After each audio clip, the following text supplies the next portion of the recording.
I was 59 when I met Harold, a man who spoke in promises. He said we'd grow old together, side by side in the house we'd build, our forever home. For the first time since my husband passed, I believed in something again. I sold my little apartment, invested everything I had, and helped Harold start his dream business. He called me his forever. I called him my second chance, but forever. It turns out, had an expiration date. When the papers for that new house arrived, only one name was on them, his. That's when I realized the promises we make to others mean nothing if we break the ones to ourselves. So I made a new promise. Not to Harold, not to love, to me, and this time, I kept it. I was 62 when I met Harold. Funny how life can surprise you when you've already decided you've had enough of surprises. I wasn't looking for anyone. My days were simple. Slow mornings, a pot of coffee on the porch, and afternoons at the community garden down on Mercer Street.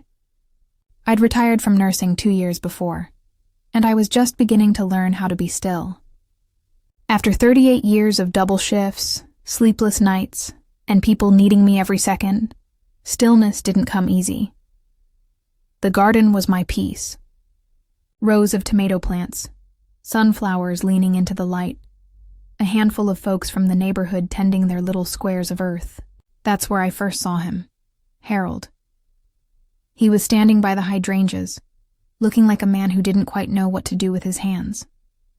Tall, silver hair, a calm smile. He waved when our eyes met, that easy kind of wave men give when they're testing the air. "Afternoon," he said, walking over. "I hear you're the one keeping the roses alive." I laughed a little, brushing the dirt off my gloves. "Barely. They've got a mind of their own." That's how it started. Just two people talking about flowers and weather and soil, but it didn't stay there. Harold came back the next day, then again the day after that. Before long, he'd bring me lemonade from the diner across the street, sit beside me on the old bench while I pruned my plants. He told me he'd moved to Savannah a few months ago after a rough divorce. 27 years, he said one afternoon, his voice quiet. Then one day, she said she didn't love me anymore. I packed a bag and left before I begged her to stay. I felt that. I'd buried my husband, Samuel, nearly a decade before. Cancer took him fast before I could even catch my breath. For years after, I wore grief like a heavy coat I couldn't take off. I told myself I'd had my turn with love. But Harold made the air feel light again. He made me laugh over small things, the way squirrels stole our strawberries, or how my hat was too big for my head. He listened when I talked about Samuel, never once tried to fill the silence with pity. Just listened. One evening, after everyone else had gone home, he asked, "Do you ever miss having someone around?" I smiled at the question. "Sometimes," I said, "but not enough to start over." He nodded, but there was that little spark in his eyes, like he saw a challenge there. "Well," he said softly, "some things are worth starting over for." After that, he started showing up in the small corners of my life. Saturday mornings at the farmer's market, Sunday coffee after church, a drive out to Tybee just to see the water. I told myself it was companionship, two grown folks sharing time, but there was something deeper building, quiet and patient, like the roots under my garden. He had this way of making me feel seen again, like I wasn't invisible in this big, fast world that had forgotten women my age existed. He'd take my hand as we crossed the street, or pull out my chair at dinner, those small gestures that felt like respect more than romance. And Lord, I hadn't realized how much I'd missed being respected. My daughter, Rochelle, wasn't sure what to make of him. "Mama," she said one night over the phone, "you don't even know this man. Folks can look nice and still have sharp edges." I told her I was being careful, and I was. But I was also tired of being careful. Sometimes your heart just wants to rest somewhere soft for a while. When Harold started talking about dreams, it sounded harmless at first. "I've always wanted a house near the water," he said one evening, as we watched the sun melt into the marsh. "Something peaceful. A porch big enough for you to read your books and for me to burn the fish I catch." He laughed, And I laughed too. It sounded like one of those pretty ideas folks toss around in the glow of sunset. But then he said, "I'm serious, Gloria. I want to build it. With you." Those words stayed with me that night. I lay in bed listening to the ceiling fan, thinking how long it had been since someone made plans that included me. The next morning, he showed up with coffee and a folded brochure. "Look," he said, spreading it out on my kitchen table. "Land plots just outside town, not too expensive. Maybe we could go see them?" "Harold," I said, half laughing. "You talk like we're a couple of teenagers running off to start a new life." He smiled, taking my hand. "Maybe we are. Just a little older, a little wiser. Don't you think we deserve something of our own?" It was the way he said "we" that got me, like the word had weight again. I told myself I'd think about it, but my heart had already made the decision. I'd spent so long living for everyone else, patients, children, family, that the thought of building something just for me felt almost holy. And if Harold wanted to share that dream, maybe it was God's way of giving me one more chance at happiness. Weeks passed. We started visiting that land on Sundays. 10 acres of open field, with a line of oak trees along the back, and a little creek that shimmered in the afternoon sun. I stood there feeling the breeze on my face and said, "I can almost see it, the porch, the rocking chairs, maybe a dog." Harold grinned, putting his arm around my shoulder. "I can see it too. Our forever home." He said those words often after that. Forever home. It became our song. When I brought him sweet tea, he'd say, "Building that forever home starts with this." When I helped him sort through paperwork for his business, he'd wink. "It's all for the forever home." He made it sound so sure, so real. One afternoon we were sitting at the diner, watching rain hit the windows. Harold reached across the table, his voice low and steady. "Gloria, I don't ever want you to worry again. Not about money, not about being alone. You've spent your life taking care of everyone else. Let me take care of you now." My eyes filled before I could stop them. It wasn't just what he said. It was how he said it. Calm, certain, like he'd already seen the life we'd build and was just waiting for me to say yes. I didn't answer right away. That night I went home, opened the little cedar box I kept in my closet, the one with all my savings. Years of small deposits from my nursing pension, a little inheritance from Samuel's insurance, some tucked away cash I'd saved for emergencies. It wasn't much, but it was everything that represented security to me. I thought about all the promises Harold had made, the kindness he'd shown, the laughter he'd brought back into my days. Maybe it was foolish, but I wanted to believe in something again. A week later, I told him I was ready to help. "Let's do it," I said. "Let's build that house." He kissed my forehead and whispered, "You won't regret it, baby. I promise you that." Those were his words. I promise you, and I believed him. We spent the next few months sketching out ideas. He'd drive me to home improvement stores, show me tiles and wood samples, talk about colors and gardens. Sometimes I'd catch him just watching me, smiling, quiet, like he was memorizing the way I looked when I was happy. It felt like something good was finally happening to me. My friends at church teased me, said love looked good on me. Even Rochelle softened a little after she met him in person. "He's got manners," she said, half smiling. "Just don't let him talk you into nothing crazy." "Mama." I told her not to worry. But sometimes, late at night, a small voice inside me would whisper questions I didn't want to hear. Why is everything moving so fast? Why haven't I seen any papers with both our names on them? Why does he always change the subject when I ask about the details? I pushed the thoughts away, told myself I was overthinking, that maybe trust just feels strange when you're used to guarding your heart. Then one evening, as we walked back from the garden, Harold stopped, took both my hands in his and said, "Gloria, I want to ask you something." The streetlight cast a soft glow on his face. His voice trembled just enough to make my chest tighten.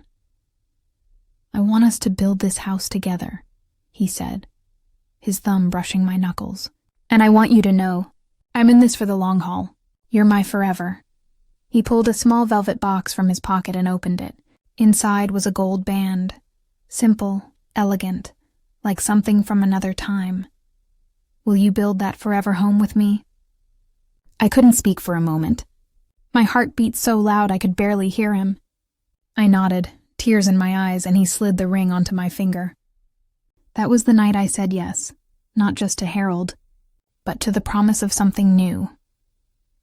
What I didn't know then was that every promise has a shadow. And sometimes, the person you trust most is standing right in it. We found the land on a bright, ordinary morning, the kind that makes you think anything could start over. Harold drove us out past the last row of stores, the city giving way to fields where corn had been cut and gulls hunted for the morning. There was a narrow dirt road that led to the parcel, 10 acres of open, ridged earth with an old stand of oaks at the back, and a skinny creek that ran like a silver thread when the sun hit it. It smelled like green things and fresh dirt, and for the first time in a long while, my chest felt full in a way that didn't ache.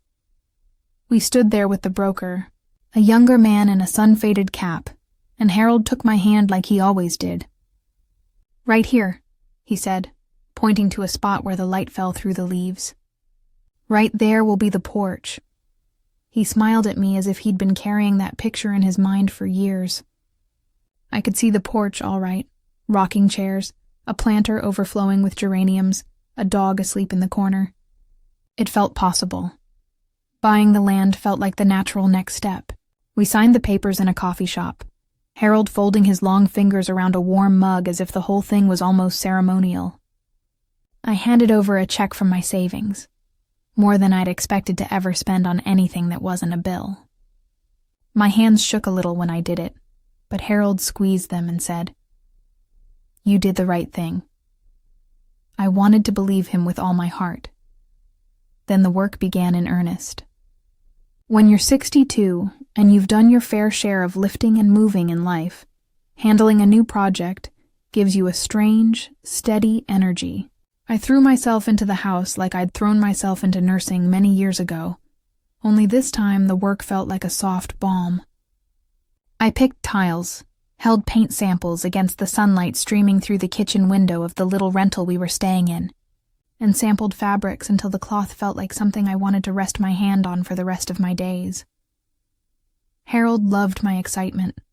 He'd walk around the lot with a tape measure and big ideas, talking a mile a minute about porches and beams and the kind of siding that would hold up in our weather. I took the interior details, where the windows would be, what color the kitchen cabinets should be, whether the guest room needed a view of the creek. He let me. He said, "You have an eye, Gloria. I want you to make this our home." It warmed me like a blanket. There were afternoons when we'd sit on a folding chair near the foundation, drinking iced tea, and watch the men at work. The house skeleton rose like a promise made visible, first the frame, then the walls going up like pages in a book. I watched lumber become rooms and felt an odd, fierce pride I hadn't known I could have. This is partly mine, I thought. I gave to it. I had a stake. People noticed. That's the thing about small towns. News travels like the smell of baking bread. The neighbor across the road, Mrs. Cornell, would stop by with a lemon cake and tell me how lovely it was to see me smiling again. At the church the following Sunday, Mrs. Evans clapped me on the shoulder and said, "You're glowing, baby. You look like you did when Sam and you first got married."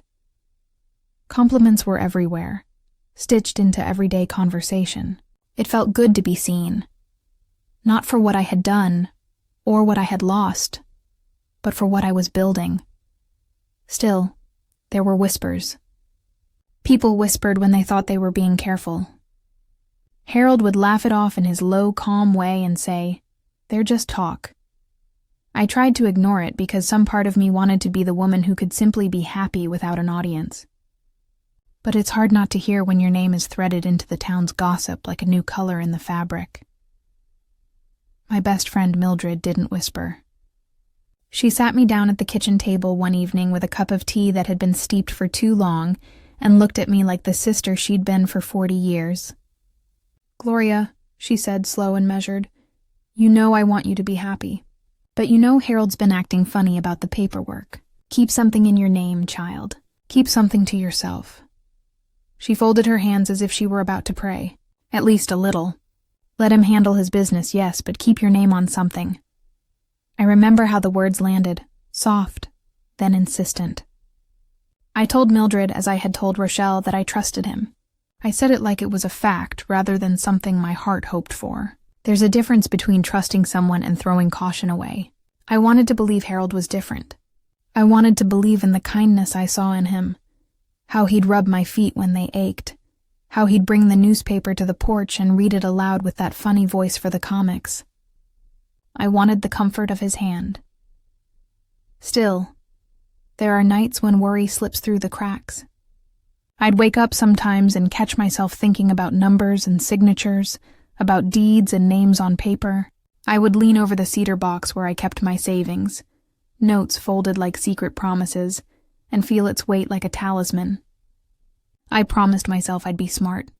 I promised myself I wouldn't hand everything over without a paper trail. Harold insisted on handling the legal stuff. He had this way of saying it, soft and practical, like he was protecting me from tedium. Bills, contracts, the boring routine, he'd say. Let me take care of it. You have better things to do, designing the kitchen, picking curtains, making it beautiful.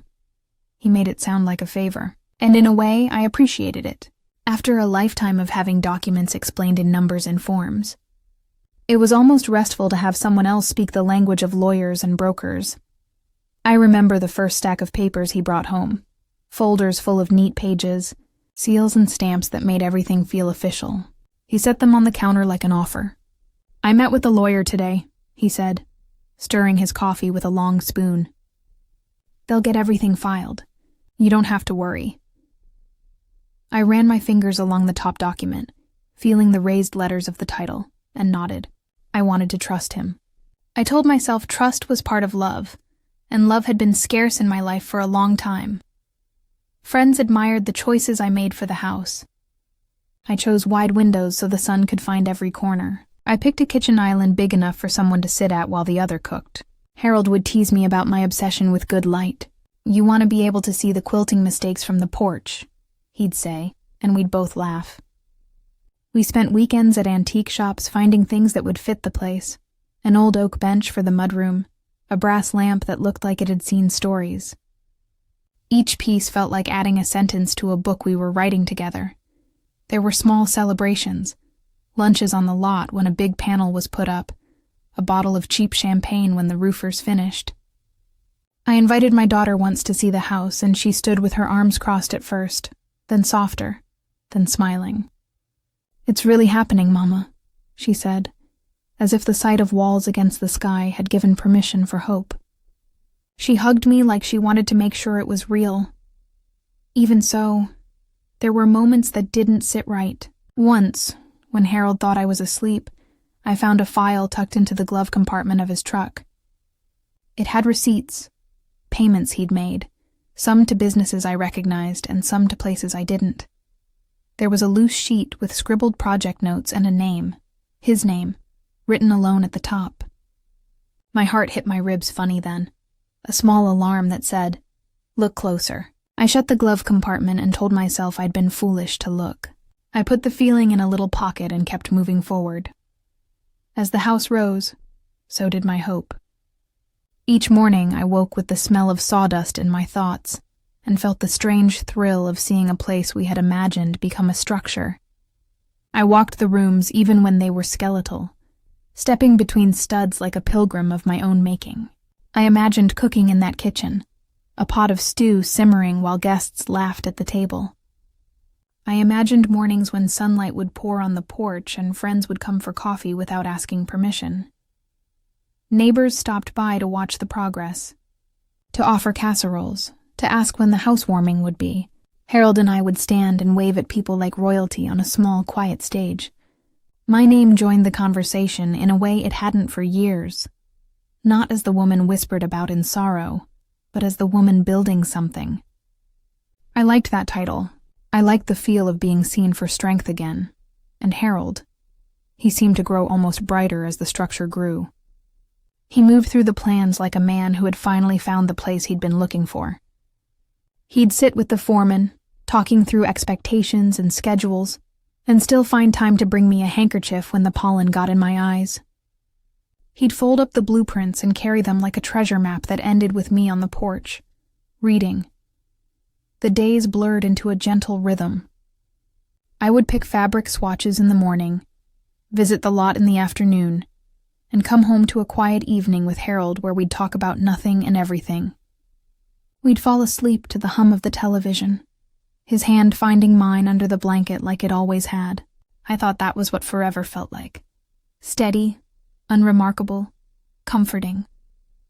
But the human heart has a way of collecting small doubts like stray pennies, and you don't always feel the weight until someone hands you a bag of them all at once. Mildred's voice would sometimes float back to me in the hush of night. Keep something in your name. Rochelle's cautious questions echoed in my mind when I saw receipts tucked away. Even the file in the glove compartment nudged me now and then with its silent hint. Still, hope pushed louder than worry. There was joy in picking the blue for the kitchen tiles, and standing in the doorway and letting the breeze remind me that something new was happening. Walking the property with Harold felt like walking into an unwritten chapter. We were making a thing together, hands and money and plans entwined. That was the dream. And as we hammered nails and marked off where the flower beds would be, as the house lifted its frame one day at a time, my heart kept leaning forward with belief. Harold called it our forever home, and I began to whisper that word to myself when I woke up and when I prayed.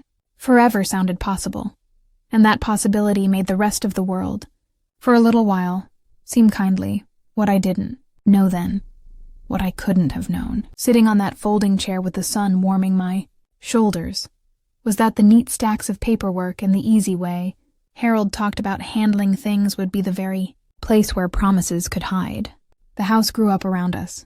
Wooden bones and fresh plaster, full of light and laughter, and the questions I tucked into small pockets of my mind were still there, waiting to be answered. The day we signed the deed felt like it should have been the happiest day of my life. We'd been waiting on permits and inspections for months, and there was this little buzz in the air, like before a church service or a funeral, something solemn and full of meaning. The house was mostly finished, paint that caught the light just so, the porch wide enough for 2 rocking chairs, a kitchen that smelled faintly of lemon cleaner and new wood. I remember thinking how strange it was that something so bright could feel like a promise wrapped in paper.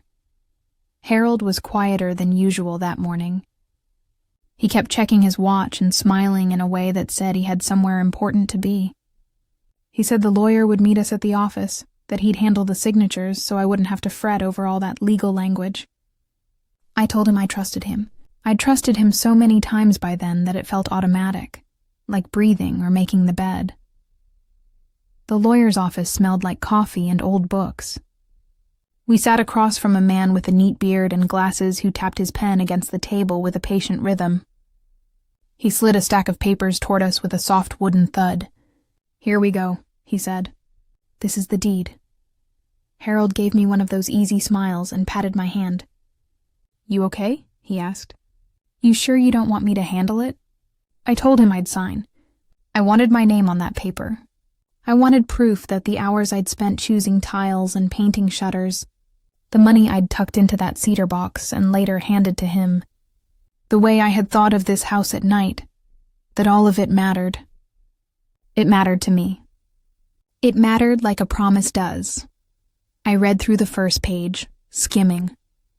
The legal words were dense, but some things were clear. The description of the land, the boundaries, the signatures line. I felt silly suddenly, like a child peeking at a grown-up's map. When I flipped the page, my heart did this small, weird thing, like a hiccup. The name at the top, beside the lines where the owners were listed, was Harold's. Only his. I blinked, looked again, thinking maybe my eyes were tired, or that the stack had been shuffled and I had the wrong sheet. "Harold," I said, trying to keep my voice steady. "Is this—" He glanced down as if for the first time. There was a half-second where I thought he might look ashamed, apologize, explain. But instead, he leaned back, folded his hands, and said with the kind of gentle chuckle that had once warmed me, "It's just the way the papers came through, baby. It's a formality. We're married in everything that matters. This is just trust me. It'll be changed." He gave me that I know what I'm doing look he'd perfected over months. "You don't have to worry about paperwork."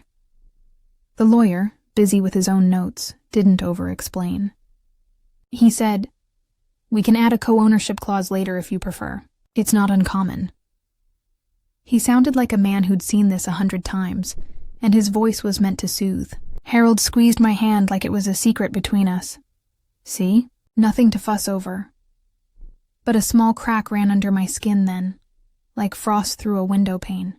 I remember the way the light from the window hit the paper, how ordinary the whole moment looked.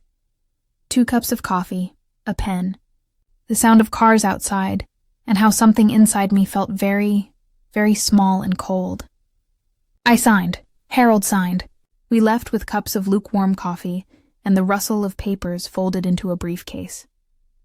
On the drive home, Harold talked about the finishing touches, the landscaping he wanted, how he'd hire a man to put up the shutters next week. I listened, but my mind kept returning to that line with his name. Only his name. I tried to soothe myself the way you do with small children. Logic, reason, promises. He'd said it was a formality. He'd said we were married in everything that mattered. Maybe the lawyer had promised to add me later. Maybe I was being foolish. I put the thought in a little box behind my ribs and tried to forget it. For a while I succeeded. We hosted the men who came to hang shelves and the woman who laid the garden stones. We painted the nursery a soft, forgiving blue. I picked curtains lined with a pattern that made me feel like sunlight could tuck itself into corners. People came by with casseroles and congratulations, clucking like hens over a new chick. I let myself smile. I let myself be distracted by the tangible things I could touch and name. Then, one evening, when Harold had gone down to the job site to measure something, he'd said it would be quick. I went to the truck. It wasn't an act of spying at first. I'd left my gloves there and wanted to grab them before dusk. The glove compartment door stuck a little, the way old things do. I slid my hand in, feeling for the box of nuts and the stray pen, and my fingertips brushed a folded paper sticking out like a whisper. It was a receipt. Then another. Then a small envelope with a woman's name on it, a name I didn't know. My fingers trembled as I unfolded the paper. There were texts printed on a page, or maybe he'd written them. Sweet, familiar things you say when you think someone's listening and not on your kitchen floor. Can't wait to see you. You're the only one who understands me. Little kisses in the form of letters, the sort of thing you'd tuck into a locket. I felt something empty and awful in my chest, like the way a glass sounds when it's dropped. I pulled out his phone gently, as if it were a bird that might flutter away. The screen lit his face back at me in blue light, a whole other life contained in messages and pictures and a name I'd never heard. There were dates and times and a cadence to them that told me this wasn't a casual note. It was a conversation. It was something secret he hadn't carved into the daylight. For a long while, I stood there with my gloves in one hand and his phone in the other, listening to the hum of the evening and the distant sound of hammers on the frame of a house I'd helped imagine. A silence carved itself between things I thought I knew and the truth that was quietly emerging. The house felt suddenly like a room of mirrors, each reflection showing a different angle I hadn't noticed, and none of them flattering. When he came back, smiling like someone who had conquered a problem, I sat at the kitchen table while he shook the dust from his boots. "How was it?" I asked, my voice smaller than I meant. He flopped into a chair and started telling me about a supplier who'd been late with the shutters. His hands moved as if to paint the story with gestures. I watched his lips form words I'd heard before and felt like a stranger in my own life. I didn't confront him that night. I didn't know how to make the words fit together, how to place the receipt and the messages in a way that wouldn't shatter something. So I folded them back into the glove compartment, closed the lid, and went to bed with a pillow over my face, partly to muffle my breath, partly to keep from waking Rochelle with tears. I told myself I would not be hasty. I would not be the woman who made scenes. I would breathe. I would wait. I would gather facts before I crumbled. But waiting is an odd thing. It makes the heart a quiet auditor as evidence piles up. Over the next weeks, pieces of a different picture showed up in small, bitter ways. There were evenings when Harold's phone buzzed and he left the room to take a call, his voice suddenly careful and private. There were unexplained expenses in the ledger book he kept for business, notes that suggested money moving like shadows from one place to another. When I asked harmless questions about deliveries or vendors, he'd smile and say, "Oh, just the usual." He'd change the subject like a magician hiding a coin. The realization that hurt most wasn't the texts or the other woman. It was the pattern of being excluded. The deed had been the first clue. My name absent from the paper that named the thing I loved. The messages were proof that there was room in his life for secrets, room I hadn't been invited into. And the money, the way it moved, felt like a betrayal of the trust I'd given, plain as daylight. I remember the afternoon I sat on the new porch steps, my hands folded over a cup of tea gone cold. The house hummed with the sound of men finishing trim inside, and the sun put the edges of everything into a kind of forgiving glow. People walked by and waved, neighbors bringing pie and congratulations as if nothing had shifted. Inside of me, something had shifted.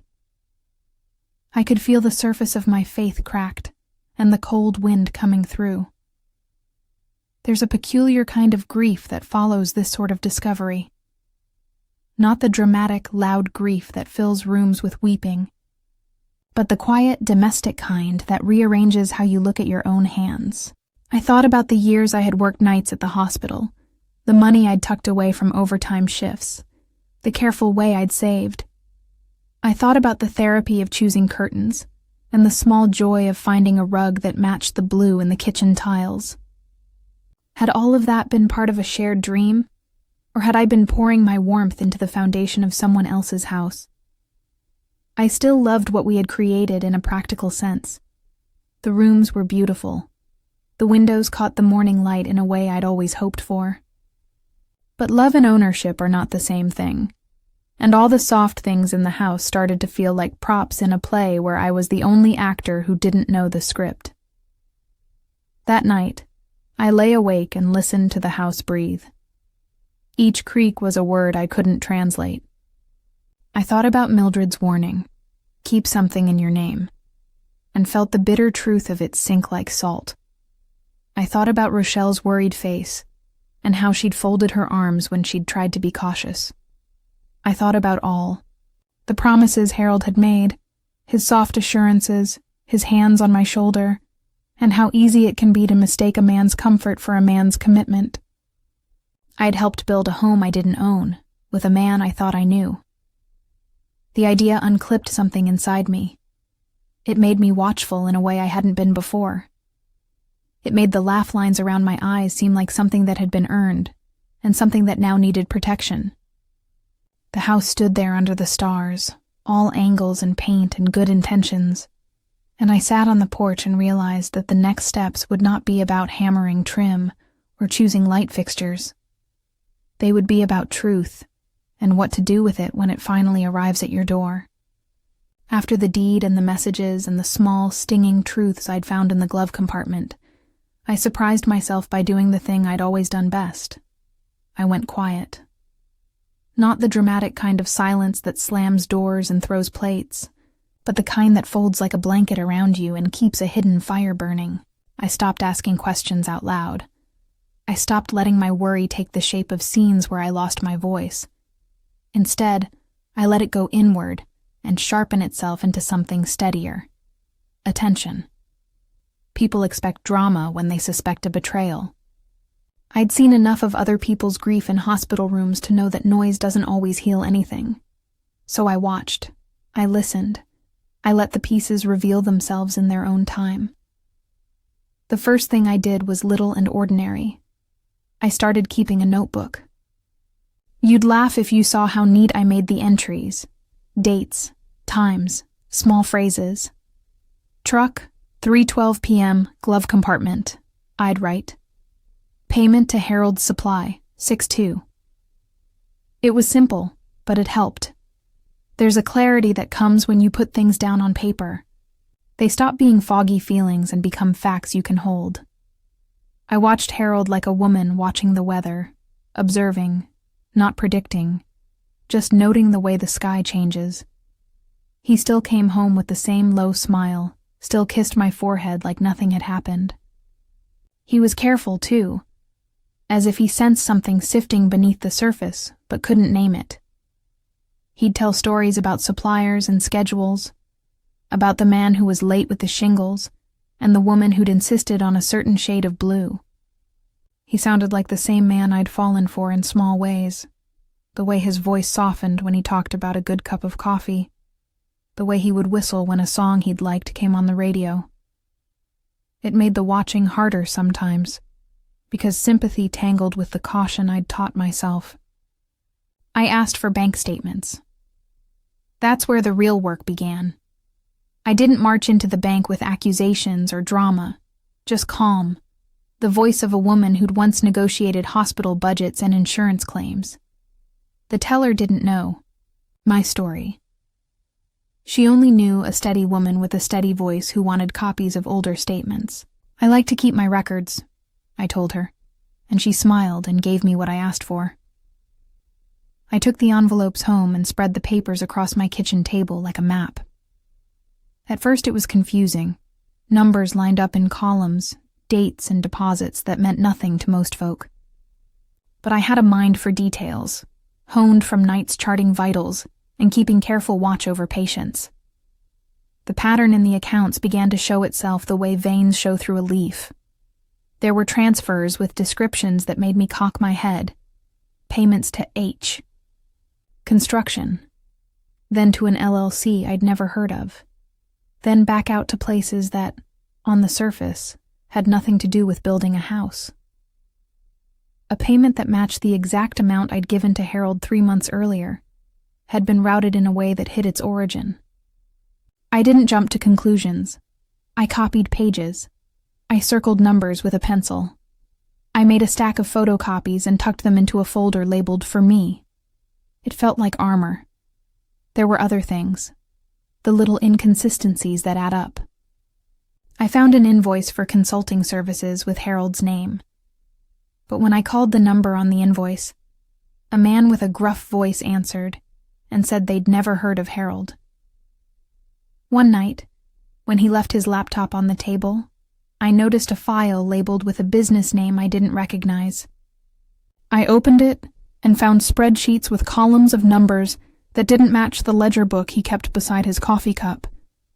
They were dressed up with legal-sounding titles: vendor fees, equipment, miscellaneous expenses. I learned a new language by reading those spreadsheets the way I used to learn a patient's needs, by paying close attention and not being afraid of what the paper might say. There's an odd courage that comes from keeping secrets only so you can find the truth. I didn't tell Rochelle, at least not yet. I didn't want her worry to become my noise. I told Mildred only part of it, in a voice that made the words seem smaller. "I'm looking into some things," I said, and she pursed her lips the way she always did when she wanted to say more but knew she'd already said enough. "Be careful," she told me, and I told her I would. I gathered names, vendors Harold mentioned, company addresses that showed up on invoices. I made phone calls like a woman calling old neighbors, polite and steady, asking questions without showing the sharp point under the conversation. "Can you tell me if you're working with H Construction?" I'd ask. "Yes, we were, ma'am. But they never finished the job," someone would say. Or, "We invoiced, but payment didn't go through." Each answer was a stitch that closed the fabric of what I suspected. A surprising thing happened when the evidence started to mount. My fear softened into a kind of calm determination. The panic that had once seized me when I found those messages in the truck subsided. It was replaced by an almost clinical focus. I did not want to be consumed by rage. I wanted to be precise. If there was deceit, I wanted the proof to be clean and undeniable, not something spun in the dark. Sometimes, when Harold held my hand across the dinner table, I felt a tug of pity for him. Maybe if the roles had been reversed, I could see him an old man who had lost his way. But pity didn't change the facts on paper.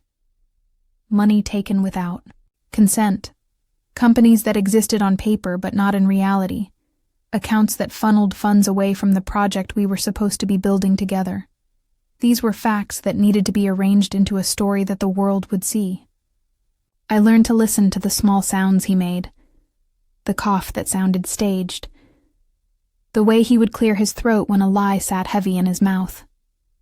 One evening, when he thought I was asleep, I overheard him on the phone, voice low and urgent. I kept my distance and watched the slant of his shoulders, the way he paced by the window. He sounded like a man who had stepped into a role he no longer controlled. It gave me nothing but pieces, and pieces were enough. I kept my social face. I smiled at church and nodded at neighbors who asked about the house. I told Mildred that the paint was a lovely blue and that the gardener had done wonders with the hydrangeas.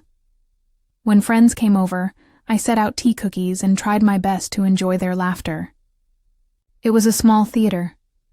I performed being untroubled, because truth, when revealed, is often better served after the stage is set.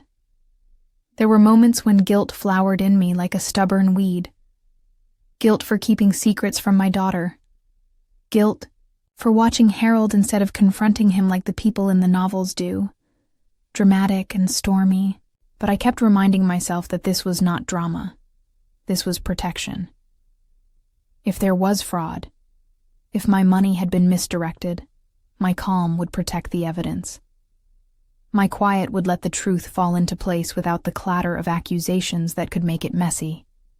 So I built a quiet fortress of documents, copies of bank statements, screenshots of messages I'd found, photographs of invoices, notes from people I'd called. I stapled them together and labeled them with dates. I even made a timeline. Something of a ritual for a nurse who had once charted the progression of a fever. The timeline made the story of those papers undeniable. It drew lines from the money I'd given to Harold, to the companies that had received payment, to the shell accounts that moved the funds away. There was something oddly satisfying about the careful mathematics of it. It made me feel competent in a way I hadn't since long before Sam got sick. I could be angry, yes, but I could also be thorough. I could be deliberate. That steadiness changed the way I moved through the house. I no longer felt like a guest in a house that might not be mine. I felt like a woman preparing for a winter she knew would come, stocking up on facts instead of firewood.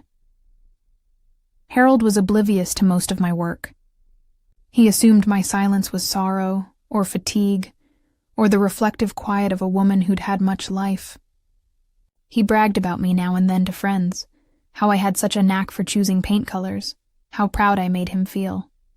"She's the heart of the place," he'd say, and my chest would both swell and ache at the same time.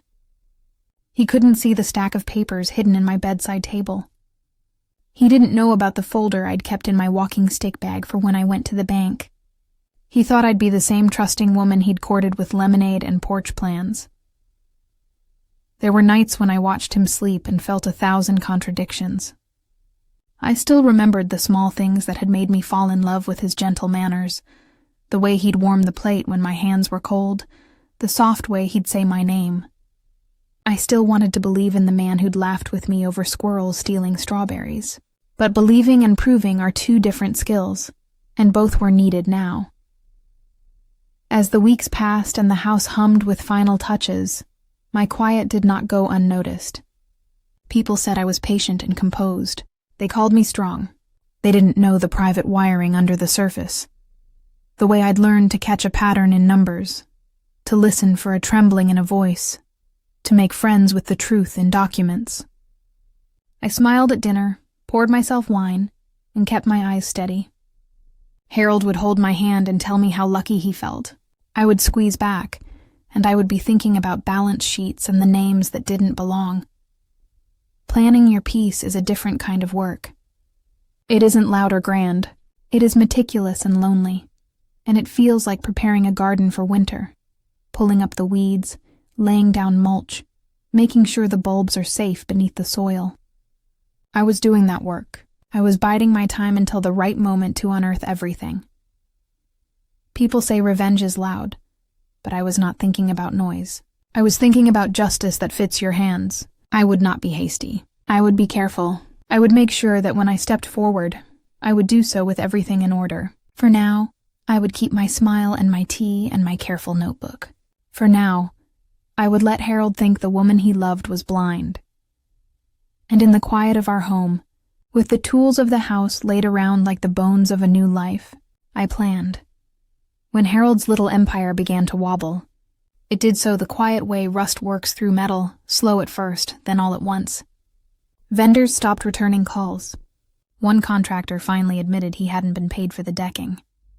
Another supplier sent a letter saying their invoices had been rejected when the company's account bounced. I watched it unfold like a doctor watching vitals slide, hands steady, mind cataloging each change. I didn't cheer. There was no joy in someone else's fall, but there was a clarity that settled over me, the kind that comes when a fever breaks and you can finally see the bruises underneath the skin. Harold called me late one night, his voice raw. "They're saying it's a cash flow issue, Gloria. Give me time. I'll get it sorted." I listened. I had heard that story before, in different coats, in different voices. It was the same script, played with different props. This time I had evidence and a lawyer who understood how to move without theatrics. Diane had lined up motions and affidavits and sat with me through the long drafts until the language fit the truth like a glove.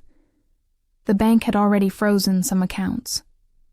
The title company had paused any transfers. That bought us breathing room. Diane advised patience and precision. She told me the law can be slow, but it is patient for those who bring documentation. I had documentation. I had a timeline.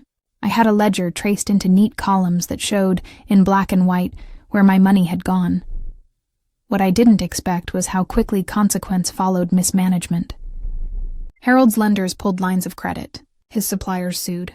The LLC he'd registered, one of those neat legal shells with his initials and an address that never matched, was suddenly under scrutiny.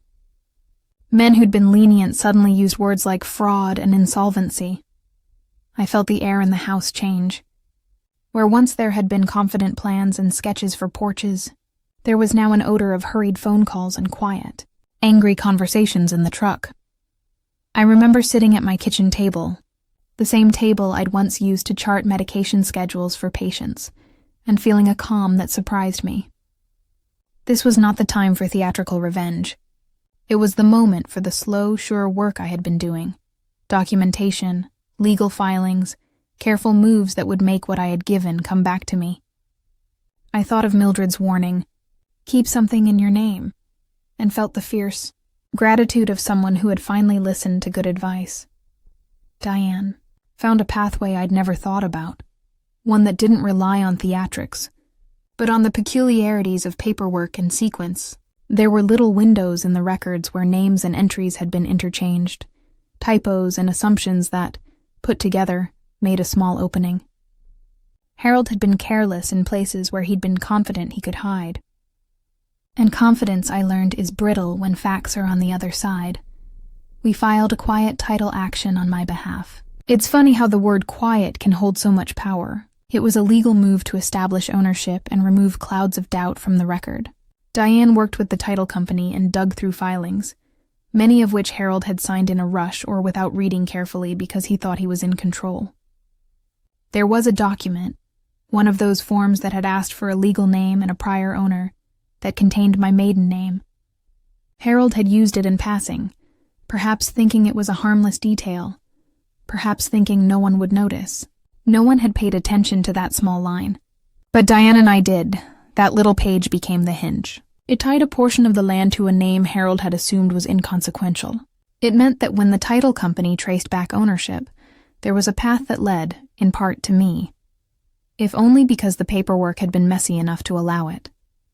It was not a grand theft of victory. It was an observation, a correction, We filed the proper documents to assert my legal interest in the parcel listed under that name. That gave Diane and the court something concrete to hold.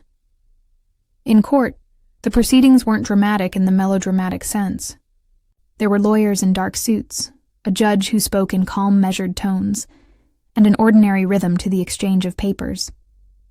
I sat and listened, because my job was to be the person who had seen and recorded, not the person who shouted. Diane presented the trail we documented, the transfers, the invoices, the way funds had moved through shell entities and then out.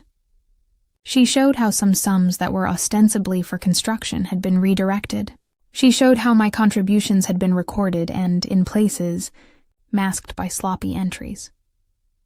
When the judge issued a temporary order to secure the contested portion of the land and to freeze any further transfers, I felt the lightness of a burden shifted. This was not triumphant gloating. It was a practical victory, a chain that stopped being able to move while we sorted out ownership properly. It meant Harold could not, as he'd hoped, quietly sell or reassign parts of the property before accountability caught up. It meant that the place where I had poured my hope could be defended. After the order, Diane and I began the work of reclaiming the money. We filed for restitution of funds that had been diverted, submitted copies of the receipts I still had, and followed the money where it had been funneled. There were moments when the path led to places that looked legitimate only until you dug a little deeper. Companies that had names made of initials and addresses that were empty lots. Some of the suppliers we called were embarrassed and apologetic. Others claimed to have been deceived themselves. The paper trail can be mean in its honesty. Once the numbers line up, the stories change. I refused to be the kind of person who celebrated like a child when another adult learned a hard lesson. I did not want to watch Harold fall apart. I wanted the money returned, the titles cleared, and the truth set straight. So I moved deliberately. Diane leveraged everything she could. Temporary liens were appropriate, requests for accounting, and careful pressures on banks and vendors. We were surgical rather than theatrical. What felt almost miraculous was how quickly some of the pieces fell into place once they could no longer be shuffled. Payments that had been diverted found their way back into the account where they belonged. Some of the shell companies dissolved into paperwork admitting error. A vendor that had been paid with funds traced to me agreed to return a portion to make the ledger right. It wasn't perfect. It was not a tidy return of every dollar, but it was enough to begin untangling the knot Harold had tied. While the legal gears were turning, I made practical moves at home. I had Diane draft a provision that would place control of the property's locks and access under my authority while the title dispute was resolved. It was a sensible step. Common sense, really. Diane filed the paperwork quietly. She didn't make a show of it. I hired a locksmith and had new locks put on the doors early on a morning when Harold was at a meeting. The locksmith was discreet, a small man who went about his business without asking questions. He handed me the keys and said, "You'll sleep better tonight." He seemed to know, without being told, how much that mattered. There are people who would call what I did petty. And perhaps in another life I might have agreed, but the locks were not about punishment. They were security for my life. They were the kind of practical boundary that says, without drama, this is mine to keep. I changed the alarm codes too, and left a note I had written in my own careful hand. I did not think about theatrics. I thought about the simple dignity of waking up in a place I had helped build, and being able to close the door behind me. When Harold came home that evening and found the locks changed, he banged on the door in a way that startled the neighbors. He called out my name, his voice cracking in a way that sounded desperate. I stood on the porch steps with the keys in my hand, calm as I had been through every step of the process. He looked at me like a man who had been surprised by the consequences of his choices. I handed him the note, folded neatly on the door. He opened it with trembling fingers. The words were short and true. "You promised me forever." I promised myself first. I left him the means to contact me, of course. Diane's number, a place to meet if he wished to talk in a civil way, steps for restitution. I did not want to be cruel. I wanted boundaries. The neighbors peered from curtains and porches, and some shook their heads. Some whispered about scandal, and some offered me flowers later the next day. Mildred stopped by with a casserole and a face that held both concern and vindication. Rochelle called and asked if I was all right, and I told her the truth in small pieces, enough for her to know I was safe. Her voice was shaky over the phone, but she said, "Mama, I'm proud of you." That was the only applause I needed. When Harold finally sat across from me, at Diane's office, at a mediated meeting downtown, he looked older than he did before. The bravado had drained from him, and in its place was a kind of tiredness that made me ache in an unexpected place. He apologized in ways that were sometimes sincere and sometimes defensive. He tried to explain pressures and failures and bad choices and the men who had leaned on him. I listened. I answered when I needed to. I also asked for what I needed. Restitution where possible, acknowledgement where appropriate, and a clear transfer of ownership for the portion of land that had been tied to my name. We negotiated. We signed documents. The legal world moved in its slow, patient way, but by the time the ink dried on the papers that transferred ownership clearly into my name, I felt something settle that had been unsettled for months. It wasn't a Pyrrhic victory. It was not loud. It was procedural and solid. The house, which had once been a place of shared plans and shared dreams, now had legal lines drawn in a way that respected my contribution. The morning after the final papers were filed, I woke early. The sun caught on the leaves of the oaks, and the house smelled of cut wood and the small lemon soap I favored. I brewed coffee and sat on the porch, feeling the warmth in my hands. I thought of how far the journey had gone, from sharing lemonade with Harold in a garden to sitting at a lawyer's table sorting through ledgers. When Harold woke and walked up to the front door, he found the note taped to the frame. He read it slowly, as if the words were too heavy to take in all at once. He knocked. I did not open the door right away. I stood inside and listened to the echo of his steps on the stoop, then opened the door enough to see him, disheveled, tired, real. He looked at me, and in his eyes there was a mix of regret and something like a question. "How did you do it?" I looked at him, and the answer was simple and true. I had planned my piece. I had kept my eyes open and my papers in order. I had used the law the way it was meant to be used, not as a weapon, but as a way to give structure to truth. I handed him a cup of coffee like a neighbor might, and the gesture felt like the most ordinary, human thing. He took it, trembling. There was no theatrical exit, no triumphant parade. I had my keys, my papers, and the knowledge that the house I had helped imagine could no longer be taken without my say. The day felt quiet, full of ordinary noises, the hum of the refrigerator, a distant crow, the scraping of a chair on the porch as I sat back down. The house was still the house I'd helped build, light in the windows, rooms that smelled of paint and lemon. Only now the legal lines matched my sense of right. I had reclaimed more than money or land. I had reclaimed the quiet confidence that belongs to a woman who knows her value and refuses to let it be. Rewritten. It's funny how quiet peace sounds when you've lived through a storm. Months had passed since the locks changed, since the papers were signed, and since Harold's voice had faded from the edges of my days. The house, the big one with the wide porch and the double staircase, no longer felt like a wound. It was just a place in the world, made of wood and brick and lessons. I didn't stay there. I could have, legally speaking, but I didn't want to. I wanted a space that didn't carry his echo, so I found a smaller cottage a few miles outside Savannah. Nothing fancy, just a one-story home with faded blue shutters and a yard that sloped gently toward a patch of wildflowers.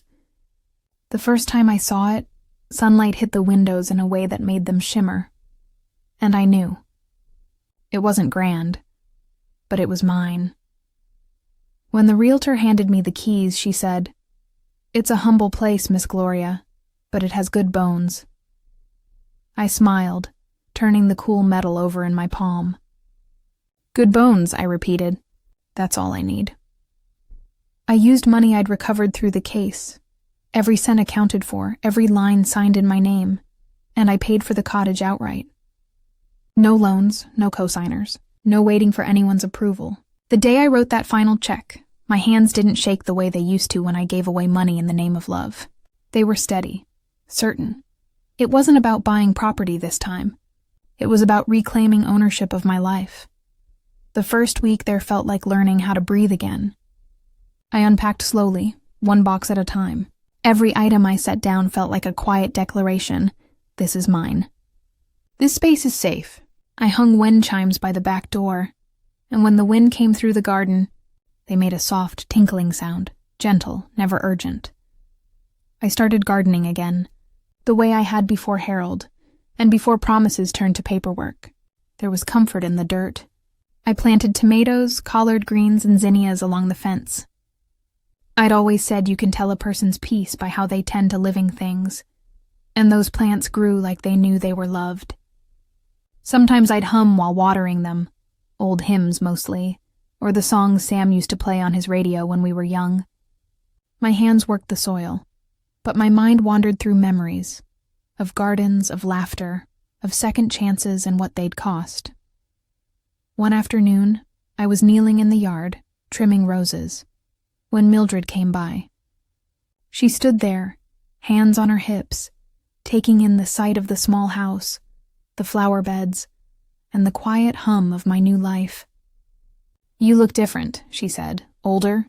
I teased. She laughed. "No, lighter, like you put something heavy down." I nodded.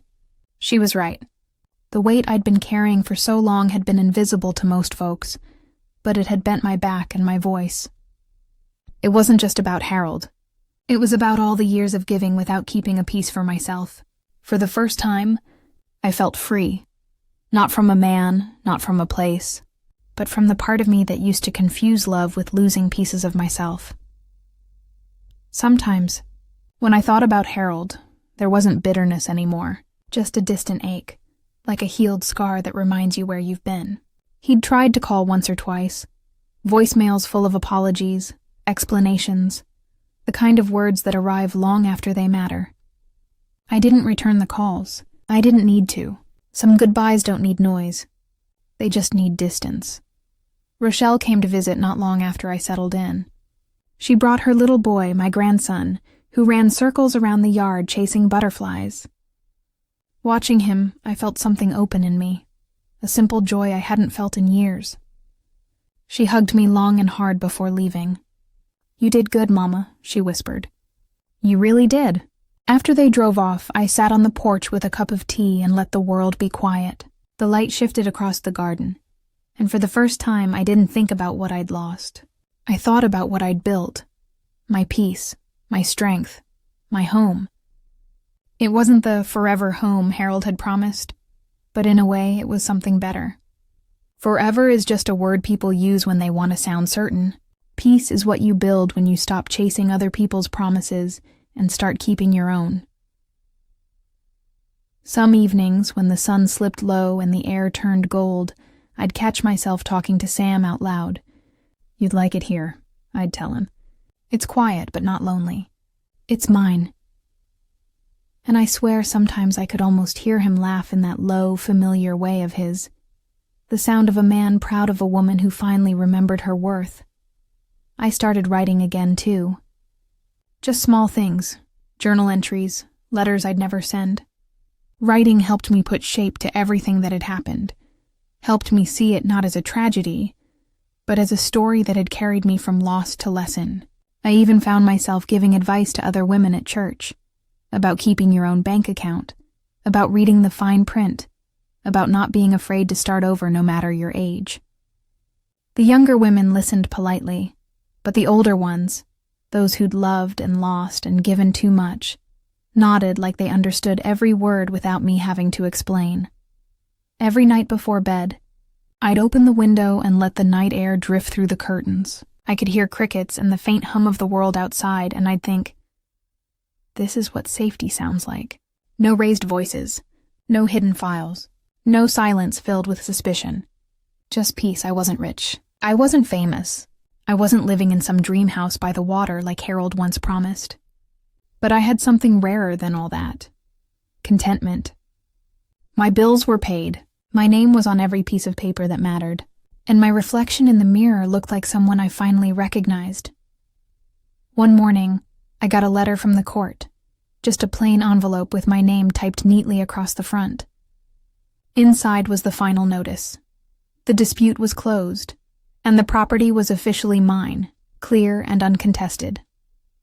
I folded the letter and tucked it into my Bible between the pages of Psalms. It wasn't victory, it was closure. That night, I stood in the doorway, looking out at my garden, the moonlight touching every leaf like a benediction. I realized something then. The house Harold and I had built together had never really been about walls and roofs. It had been about the idea that love could give you shelter, but love, I learned, is only shelter when it's honest. Otherwise, it's a storm pretending to be shade. Here, in this little cottage with peeling paint and a leaky faucet, I found the kind of shelter I'd been searching for all along, the kind you build from your own hands and your own heart. No promises, no partners, just peace. People sometimes ask me if I'd ever trust again, ever love again, and I tell them the truth. Yes, but not the way I did before. Because love doesn't mean giving everything away. It means sharing it, carefully, wisely. And if it ever costs you your peace, it's too expensive. Now, when I walk through my garden and feel the dirt under my nails, I think about all the things I've lost and how somehow they led me back to myself. Every petal, every patch of sunlight on this small piece of earth reminds me that I built this life. Not from revenge, not from anger, but from quiet, deliberate reclamation. I don't think Harold ever understood that. He thought justice was something that came in shouting and court orders, but for me, justice looked like this. Sitting in my chair by the window, drinking tea from a cup I chose, in a home that's paid for and peaceful. Justice was never about hurting him. It was about healing me. Promises fade, houses fall, love sometimes fails, but self-worth, when you finally learn it, stays. It roots itself deep, like the magnolia tree out front, and it grows even after storms. So this is the house I built. It's small, it's quiet, it's mine. And if you ever find yourself standing where I once stood, tired, broken, unsure, remember this. You don't have to rebuild what someone else destroyed. You can start fresh. You can plant new seeds. You can make peace your own kind of revenge. And when you finally do, when you find that peace, that stillness that belongs only to you, protect it like your life depends on it. Because in a way, it does. If my story touched your heart tonight, take a moment to breathe with me. Then, go ahead and tap that like button, share this story with someone who might need it, and subscribe for more stories like this. Stories about strength, about love, and about the quiet kind of justice that grows when you start choosing yourself first. This was my story. The house I built, and the peace I finally found within it.